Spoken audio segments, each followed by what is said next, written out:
Você, em um dia, durante um momento nostálgico, acaba se lembrando de um certo jogo muito marcante em sua infância. A vida adulta nunca foi capaz de abalar seu amor por jogos que você tinha desde pequeno. Por sorte, um de seus amigos possui a cópia do jogo que você se lembrou que iria tanto jogar. Felizmente, ele decidiu lhe emprestá-la. Não houve questionamento da sua parte sobre a origem deste cartucho. Afinal, você estava ansioso em poder jogar, porém, você não esperava por aquilo.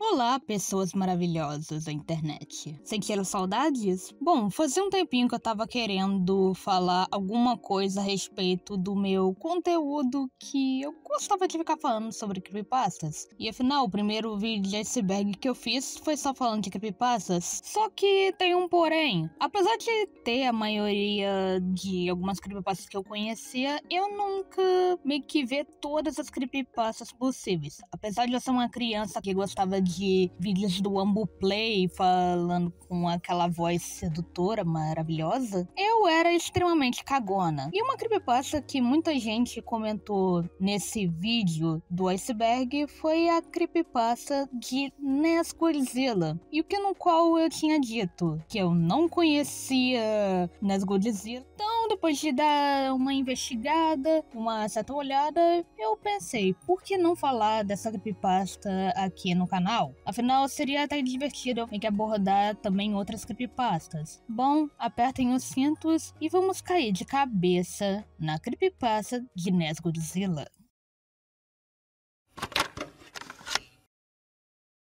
A história começa com o personagem Zachary que conta a respeito da experiência que ele teve com esse jogo. De como o jogo era extremamente difícil, como ele lembrava quando era criança. E pra falar a verdade, eu concordo com o Zachary. Afinal, esse jogo me lembra muito mais uma versão de Contra que fica te metralhando com um monte de inimigo na tela jogando bomba em cima de você.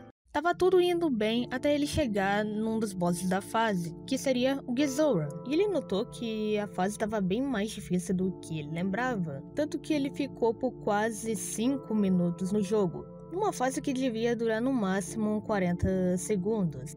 Porém, ao finalizar o boss, ele percebe que acaba acontecendo um glitch onde a tela ficou extremamente vermelha, parecendo que o Gezora teria sido devorado por esse glitch. Então ele resolve tirar do cartucho, dar uma soprada e botar de volta. Parecia ocorrer tudo bem, afinal parecia ser só um simples glitch de um jogo antigo. Ele vai jogando normalmente até chegar na fase onde tinha o Mogera.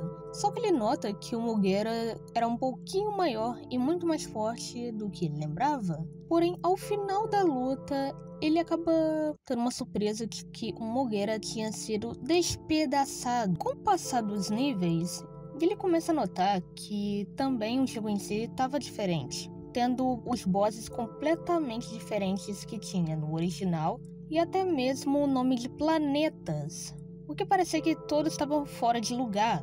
E até mesmo mostrando kaijus que são completamente diferentes do que era para ser mostrado na época. Um exemplo sendo um kaiju de 89, sendo que esse jogo era de 87.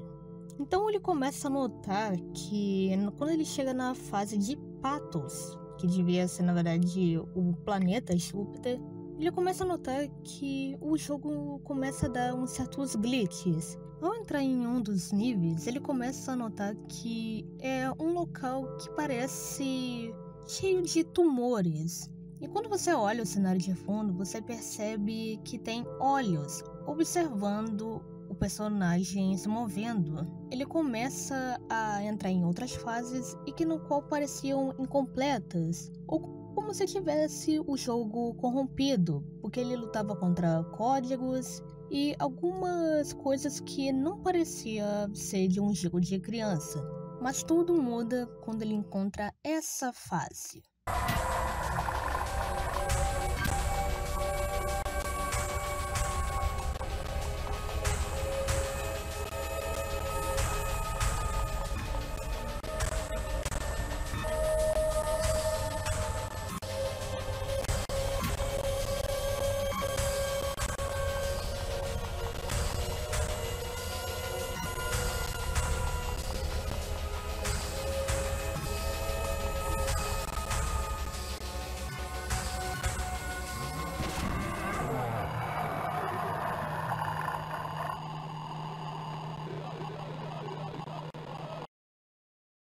Ok, olha, mesmo eu não sendo a pessoa com um grande conhecimento de Godzilla ou qualquer coisa relacionada com Godzilla, eu devo dizer que essa coisa não é nem ferrando algo relacionado com Godzilla. Sério, e que tipo de criatura é essa e o que ela estaria fazendo num jogo de NES? Então ele resolve utilizar a Mothra para passar dessa fase, porém ele acaba sendo passada direta para uma outra fase, onde no qual ele continua a jogar normalmente, porém com algumas diferenças. E aí agora só vai ser só imagens do jogo porque simplesmente parou a questão da jogatina. Ele depois começou só a mostrar as imagens de como é que é ilustrado as fases do jogo. Com o passar dos níveis, Zachary começa a notar que também tinha os níveis de coisas. Esses níveis de coisas eram mais comuns em jogos infantis e que tinham perguntas bem simples. Se o céu era azul, se a bola era vermelha, ou se você já se inscreveu nesse canal.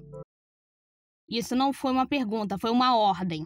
E também nesses quizzes eles perguntavam se queria adicionar mais um monstro para a party do jogo. E o que no qual o Zachary foi colecionando alguns monstros durante as gravações. E cada nível que passava, ficava mais complicado e, obviamente, tendo cenas um tanto perturbadoras. Até que ele chega finalmente em um nível onde se chama Frio Impiedoso, onde no qual era um nível de ambiente gelado, que não tinha nenhum tipo de inimigo. E aos poucos foi começando a aparecer algumas imagens de fundo em que no qual pareciam observar o protagonista. Até que ele finalmente chega perto de um cenário onde tinha uma lua, onde no qual essa lua se parte e sai uma criatura humanoide. E o que faz com que o Zachary se lembre de algo. Ou melhor, alguém. O Zachary conta que quando ele era mais novo, ele tinha uma namorada que tinha certos surtos, mas ela era uma pessoa bastante gentil. Até que um certo dia, quando eles foram fazer uma caminhada e observar as estrelas, ela teria ficado paralisada ao olhar para a lua. E de alguma forma ela teria ido a uma estrada e simplesmente o pior aconteceu. E quando aquela criatura saiu daquela lua, logo apareceu a mensagem Melissa se mate. E logo apareceu essa mensagem várias e várias vezes na tela até formar o rosto da tal criatura. Então, com o passar das fases, o nosso personagem acaba encontrando um ícone de um dos planetas que se assemelhava a um cemitério. E ao entrar, uma estranha estátua azulada que estava em cima de uma capela. E, de alguma forma, ele sentiu uma estranha aura vinda dessa mesma estátua. Mas não durou muito essa tranquilidade em que a criatura finalmente aparece para ir atrás dele. Porém, a estátua acaba o defendendo, o que acaba o atacando ferozmente. E mesmo ele tentando escapar da criatura, ele ainda continuava mastigando aquele ser. E que aos poucos foi criando-se um sentimento de ódio. Ele pagaria pelos seus pecados. E assim chegamos ao último nível, onde no qual era o planeta Zenith, onde no qual ele seria capaz de bater de frente com Red.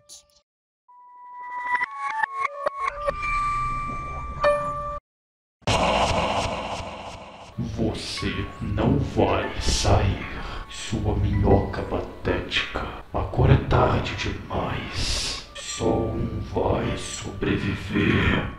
A batalha se mostrou extremamente difícil, mas uma coisa que a cada golpe que essa criatura dava no personagem do Zachary, ele sentia. Zachary sentia dor física quando o Red o atacava e parecia que o seu corpo não conseguia reagir, nem mesmo poder se mexer para tentar desligar o controle, fazendo pensar que ele não estava mais controlando o jogo e que Zachary estaria sem saída. Você é fraco. Seus monstros são fracos. Todos vão morrer. Você não pode ganhar, Zachary. Eu te conheço faz um bom tempo. Eu vou te contar um segredo. Eu matei a Melissa. Então aquela criatura azulada, que na verdade era a Melissa, finalmente retorna para poder ajudar o Zachary, podendo liberar a criatura Acacius, a Luz Dourada, que foi uma das criaturas para poder derrotar o Red. Ele era muito mais forte e muito mais rápido, e assim dando um fim a Red. Dando sim a despedida de Melissa, em que sua alma pôde descansar depois de ter sido torturada por essa criatura.